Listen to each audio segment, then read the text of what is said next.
পাকিস্তানকে হারাতে ভারতের বি দলই যথেষ্ট। ম্যাচের আগে এমন মন্তব্য সাবেক ভারতীয় ক্রিকেটারের। বয়কট বিতর্ক পেছনে ফেলে দুবাইয়ে মুখোমুখি হবে দুই চিরপ্রতিদ্বন্দ্বী। অপারেশন সিঁদুরের পর যা প্রথম ম্যাচ। সত্যিকারের যুদ্ধ পরবর্তী প্রথম ক্রিকেট যুদ্ধ। মাঝের সময়টায় দুই প্রতিবেশী আরও দূরে সরে গেছে। দূরত্ব বেড়েছে কথায় ও খেলায়। ভাটা পড়েছে দর্শক আগ্রহে, ফুল হাউস না হওয়ার শঙ্কা। তবে সেসবকে গুঞ্জন মানছেন শোয়েব আখতার। যুদ্ধ পরবর্তী সময়ে প্রথম ভারত পাকিস্তান ম্যাচ, তাই আবেগটা একটু বেশি থাকবে। আমাকে একজন বলেছে এখনও টিকিট অবিকৃত আছে, তবে আমি বলেছি কিভাবে সম্ভব।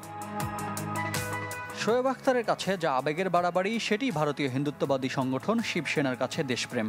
পাকিস্তানের বিপক্ষে ম্যাচ খেলায় বিসিসিআইকে এক হাত নিয়েছেন সংগঠনটির প্রধান ও মহারাষ্ট্রের সাবেক মুখ্যমন্ত্রী আদিত্য ঠাকরে। যুদ্ধ আর খেলা কিভাবে একসাথে চলতে পারে, এটি স্পষ্ট ভণ্ডামি। বিসিসিআই দেশপ্রেমকে ব্যবসায় পরিণত করেছে। তারা টাকা ছাড়া কিছুই চেনে না। পাক ভারত ম্যাচটা ভারতীয় সাবেক ক্রিকেটারদের কাছেও এক পেশে। পাকিস্তানকে হারাতে কোহলি রোহিতদেরও প্রয়োজন নেই বলে মনে করেন অতুল ওয়াসান। এখন সময় বদলে গেছে। ভারতের বি দলও খুব সহজে পাকিস্তানকে হারাতে সক্ষম। যখন আমরা 90-এর দশকে তাদের বিপক্ষে খেলেছি, সে দলটা ছিল অনেক শক্তিশালী। এই টুর্নামেন্ট অনেকটাই বয়কট করেছে বিসিসিআই কর্তারা। একে পাকিস্তানের সঙ্গে দূরত্ব, অন্যদিকে এশিয়ান ক্রিকেট কাউন্সিলের প্রধান পাকিস্তানি মহসিন নাকভি বলেই।